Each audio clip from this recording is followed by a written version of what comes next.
This program is brought to you by Rogers Xfinity, connecting you to more of what you love. Visit Rogers.com for more details.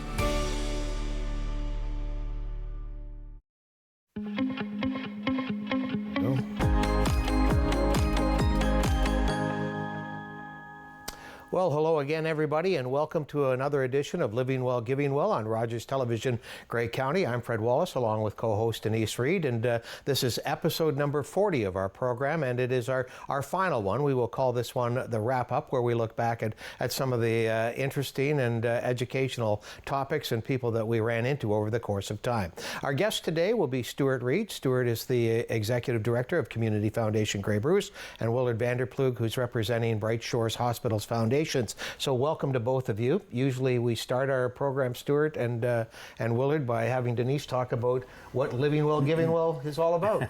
Right, and I mean, I always say, well, the idea came from Willard VanderPloeg and Stuart. So I think maybe we'll just let you go right with it, Willard, and I'm sure you'll do it a little more eloquently than myself. I don't know about that.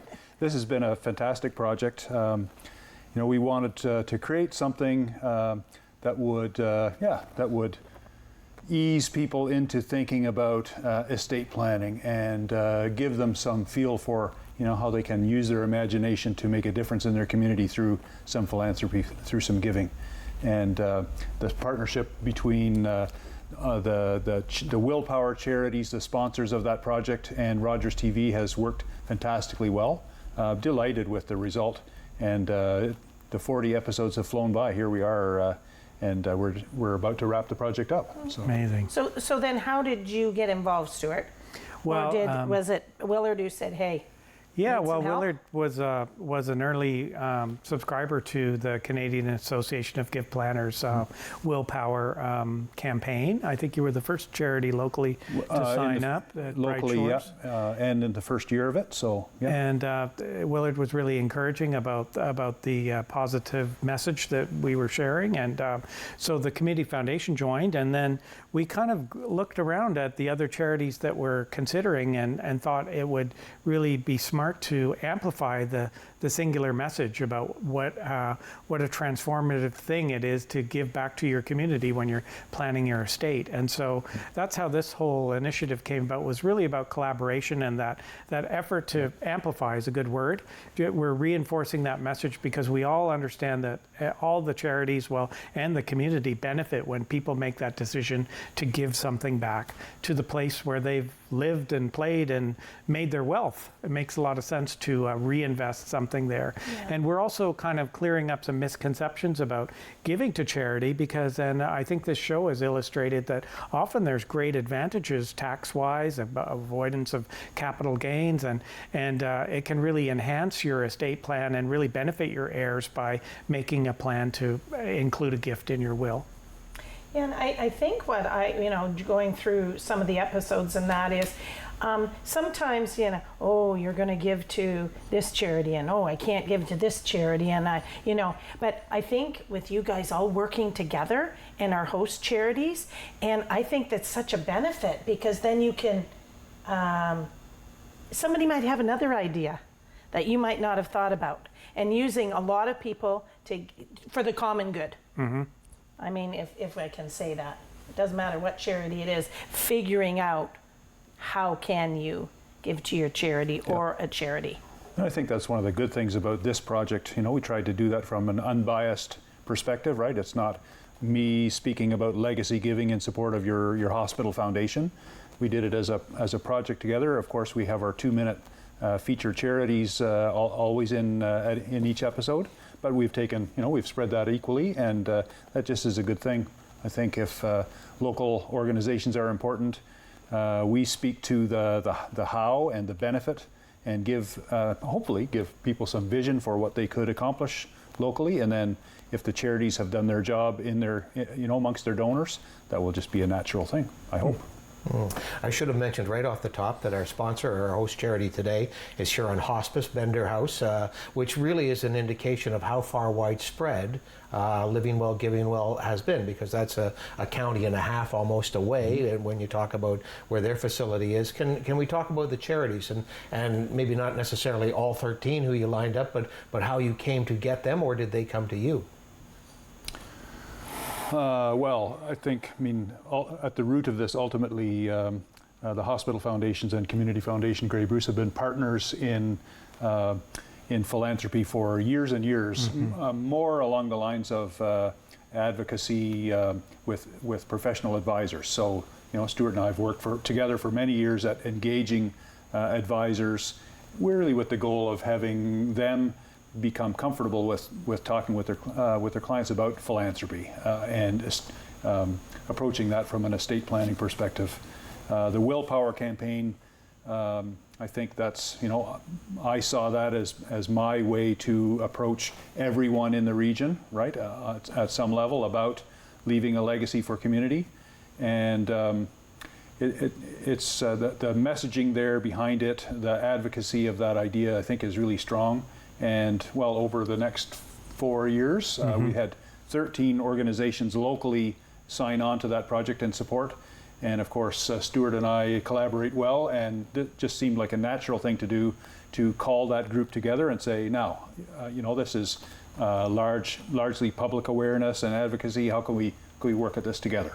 And yeah, we're it's been really very productive. And the collaboration as Living Well, Giving Well, the program has been a real mainstay of what we've been doing together, but we've also done some major advertising collaboration through Post Media. We did a big blitz last fall to kind of reinforce the message and send people to the Willpower.ca site to learn about resources and to get more information. And after the show concludes, we are going to continue our work together, and we're talking about some one-on-one kind of evening events around the region that'll bring in legal and financial advisors to talk to people about how you actually build an estate plan. So we're still going to keep collaborating and keep spreading the message and continuing our work together. Well, and I think, there's always new ideas that you might not think about. Somebody else has that or whatever. But I wrote down, because I have a terrible memory, but we talked about wills. How to prepare a will, estate planning, funeral planning, volunteering in your community, investing, arts and culture, which we had the library, the symphony, tax implications before being, that having in your estate or your will, end of life planning, life insurance, maid, end of life doulas. I think we had a whole gamut. It's a large spectrum. Of ideas, yeah. Right? I think it's interesting to me that having it's passion is the word I always, whether it was the charity that was coming and speaking, or whether it was the advisor, the lawyer. Lawyers maybe not as much passion out there. All due respect, my daughter is a lawyer, but I'm just saying that. Whether volunteering, I think we had from the Community Foundation. When you have that passion and volunteering and being in your community, how much that can really, result in these messages that you're passing on and working together. I was just at a conference last week in Halifax. Community foundations came together from across Canada. And one of my takeaways was, and a colleague said this to me, he said, you have to love where you live to be able to want to give.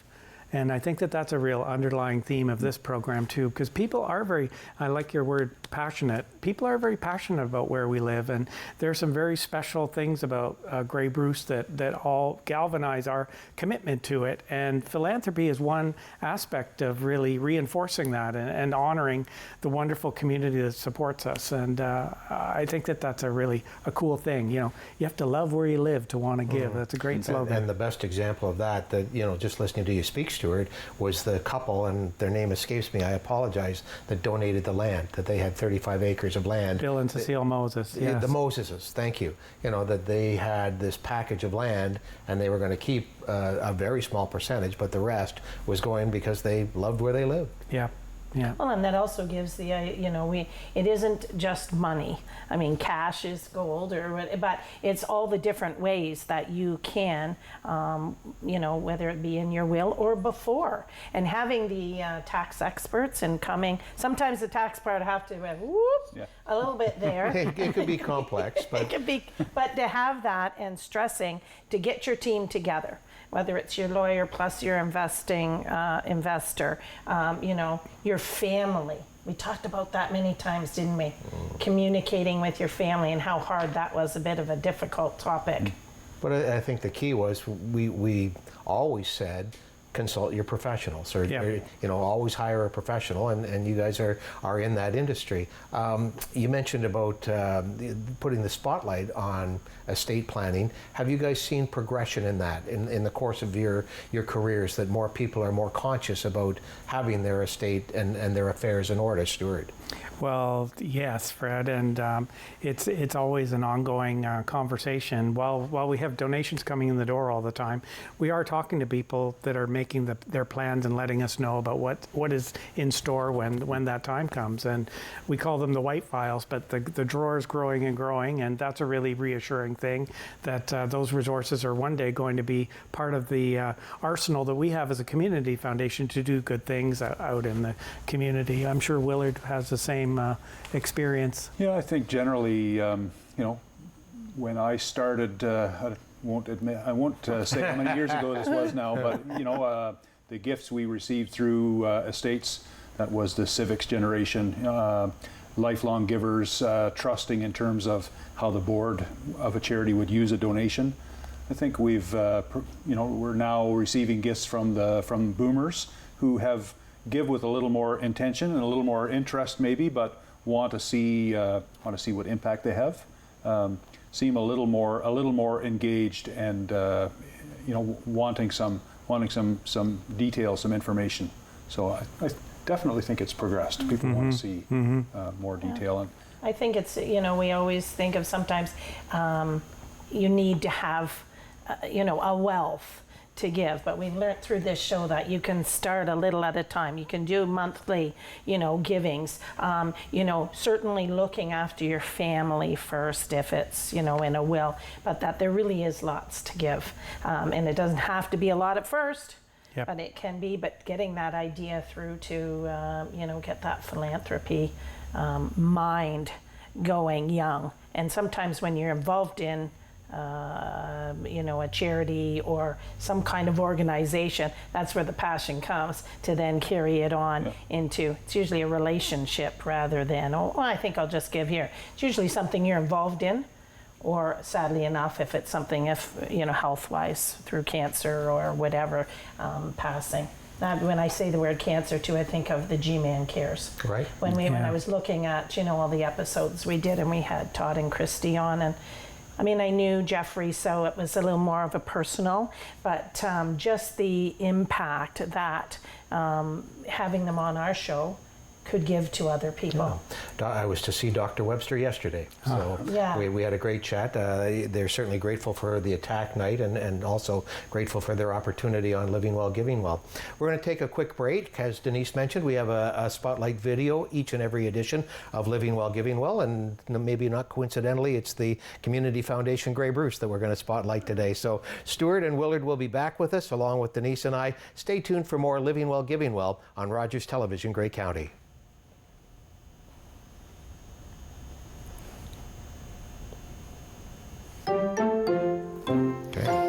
Whether you'd set your watch.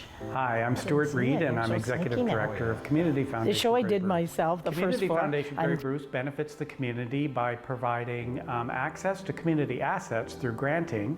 We accept donations from individuals, from families, from organizations, and we pool all those resources, and that creates an asset base that earns money, and the money we earn we spend in grants, and those go directly to the people in the field that are doing all the good work that support supports all aspects of community life, from arts and culture to sports and recreation, education, health and well-being, living standards, housing, the whole spectrum of things that impact us in Grey Bruce.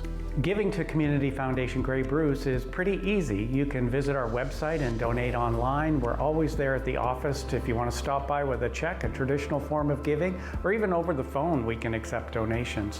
What people don't understand is that we can accept all kinds of different aspects of giving, from life insurance to appreciated securities to RIFs, real estate, you name it, we can make it happen in terms of a gift that's going to benefit the community for generations to come. Giving to Community Foundation Grey Bruce, you might want to consider a gift to our Next 25 fund. It was established on our 25th anniversary, and it provides non-restricted funds to the foundation to be able to respond to community needs as they arise, as we learn about through our vital signs work.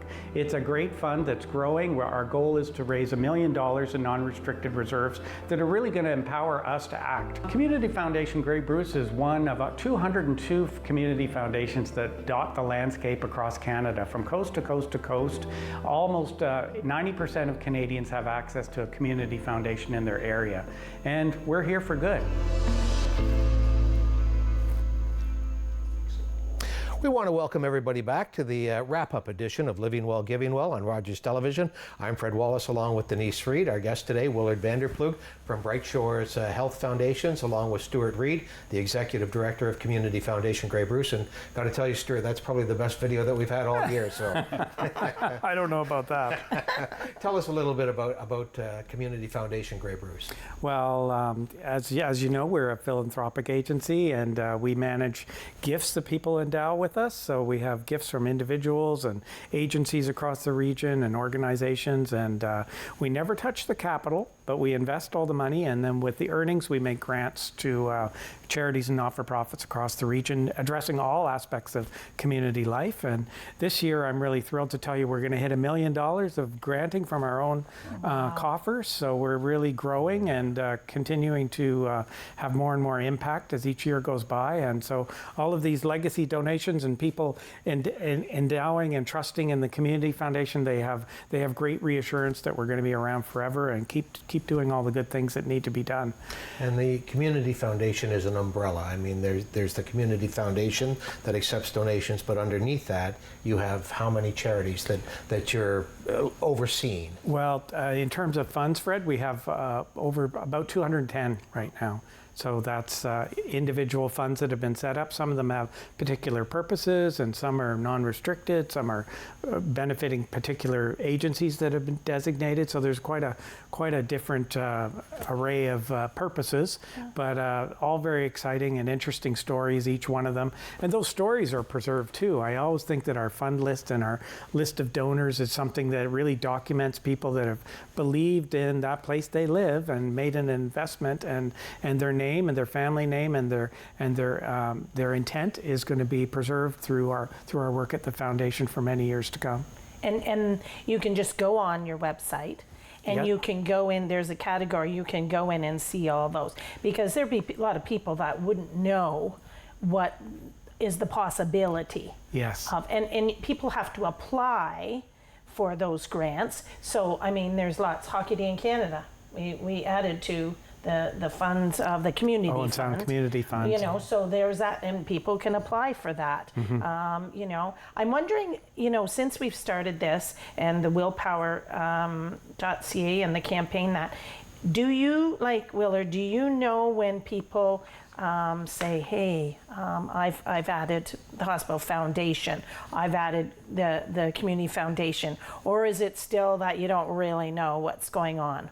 And how much, adding to that question, sort of, are we progressing in people getting their wills done? Mm-hmm. Definitely there's progress. The campaign is reporting currently, so when we started 5 years ago, about 5% of Canadians reported had a gift for charity in their will. That has now increased to 8%, better than 8%. Okay. And the goal for 10 years overall is 13% of Canadians have a charitable gift in their will. That puts us sort of even with the United Kingdom, with the UK. That's right. Locally, I think we've seen numbers build, and at the hospital foundations, I think we do reasonably well at knowing in advance that somebody's included us in their plan. We probably know, I would say, about 50% of the time. Okay. And I understand the hesitation to inform a charity. You could change your plan in the future. You don't know how much it's going to be, so you're sort of not willing to commit. But I will say, in terms of your relationship with a charity, disclose that. That way we have a chance to say thank you. That's not possible after the fact, obviously, and we love to do that. And I will say, the Hospital Foundation, we have our Caring for Tomorrow Society. That is a group of people that have told us of that plan, and we love to recognize them.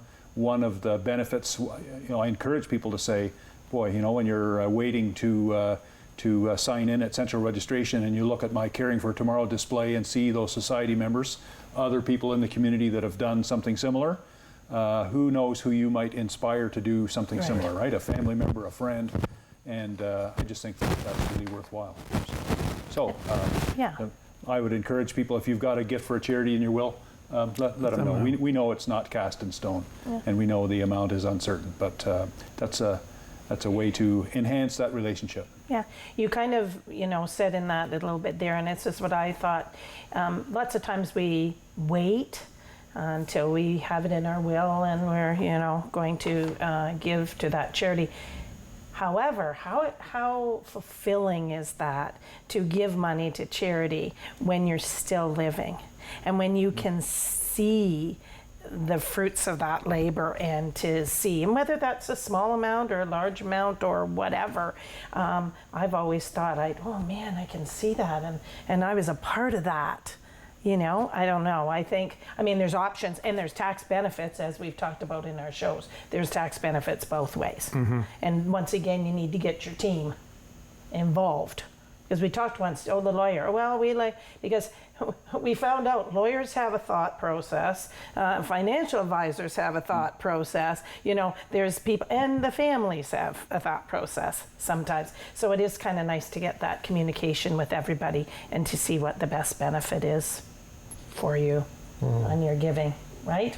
I don't know. I like the idea of, we've volunteered. Fred, you're volunteer crazy all the time.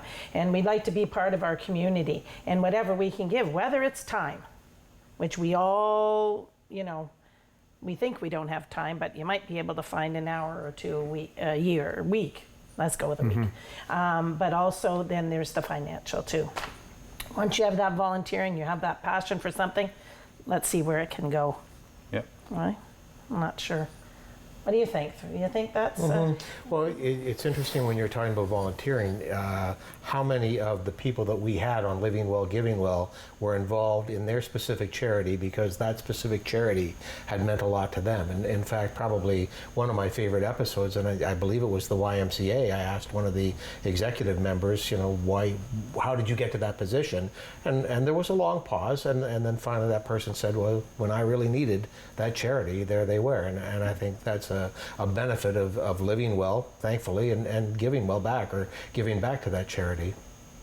Yeah, I like the word need too, Fred, and I think in our contemporary world we're becoming more and more aware of the gaps that are existing in some of the government funding that perhaps isn't there anymore, and people falling between the cracks, and certainly our housing crisis that our region's facing, as is every community across Canada. The need is ever more present, and that's a way to address concern about our fellow citizens, is to find a way to give back, and that kind of philanthropic giving can be a way to do that, to really elicit some change and make things better for the next generation. And whether it's food security or housing or mental wellness or general health, all of those things need our attention, need our support. And we're in uncertain times, and government is addressing things like military spending, and we're going to see a migration away from that kind of community spending. We have to do it ourselves. There isn't anybody stepping into rescue Grey Bruce. We need to look after each other, and these types of relationships are a great way to do that. Which I think is another great aspect, is the spotlight that we're being shown on, because I can't totally speak for Denise, but I think we're pretty similar, that we didn't recognize the need in some of these cases, and Living Well, Giving Well was a real eye-opener and an educational experience. I think we've just scratched the surface on that too, right? Okay. Yeah, but we had an event a couple of weeks ago now in Clarksburg, and Stuart and I, an advisor engagement event, and had Dr. Ryan Gibson was the speaker, who has done lots of research and work around the transfer of capital between generations, and living in rural Ontario, that is an issue for us, because that capital, that generational capital, ultimately is leaving the region, and you know how that impacts community enterprise, charitable causes, and that philanthropy could be part of the answer to that, you know, keeping our community sustainable and filling needs, and thus, you know, on the advisor side to encourage people to think about that. But really interesting topic. Yeah. I find it interesting. Like, I mean, my mom and dad's generation, and then, you know, how that worked, and then how my generation's working, and then my kids. You know, now when you say people, oh, it's hard to find volunteers. You have young families where both husband and wife are working in order to survive, or in order to have the life that they want, or whatever. And so when it comes to volunteering, what is so natural for me in my mind that my parents instilled in me, I don't know if it's going to get there, or we just have to keep encouraging it. And when they brought out 40 hours of volunteering in 4 years, which I think is incredibly low, that it could be a lot more, but how do we keep nurturing the thought process of volunteering is just part of life? When you don't have the time, if you're I don't know, I think about that, and that's a topic that comes up a lot when we're out and we talk about it. Even my kids, you know, I don't know if it's a natural thought process.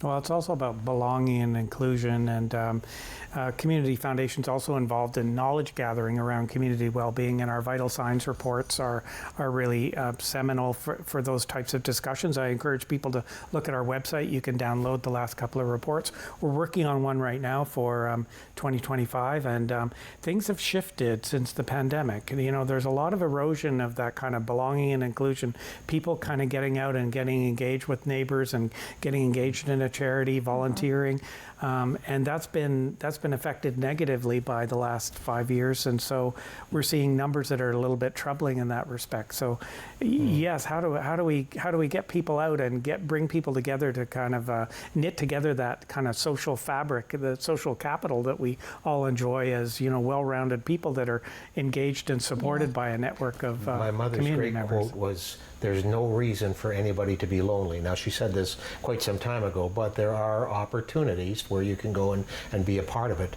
As always, on Living Well, Giving Well, we've come to the end of the line here. Again, our thanks to our host charity, Huron Hospice Bender House in this case, but to all of our charities, thank you very, very much for partnering. Before we go, final thoughts, Willard and Stuart. Well, I want to thank you both for being such gracious and elegant and well-rounded hosts, and welcoming in all those guests over 40 episodes and leading our community through these great conversations. We're so grateful for your volunteerism, and thank you so much. Really eye-opening. Yeah, I'll repeat that. Thanks so much, guys, for leading this initiative, and I also want to thank Rogers TV. You know, without support from Rogers TV Grey County, this wouldn't be possible. So Mark and volunteer team, you know, thanks so much for what you do. It's important. Denise? Well, I'll say this again, as I've always said to Fred. When Willard came to me to say, you know, first of all, I thought Willard was coming just to ask for a donation for the Which would have been easier. Hospital Foundation, right? And then when I looked and you want to host a TV show. And then as soon as I saw Fred was on board, or I asked his young brother, I said I'd be happy to do it, and it's been enjoyable. Very educational, and I've learned an awful lot. So we want to thank all of our host charities, Rogers as well, for putting us on, and also want to thank you, and make sure that you check Willpower.ca to our audience, and please leave a legacy gift in your will and your estate. Thanks for watching Living Well, Giving Well on Rogers Television, Grey County.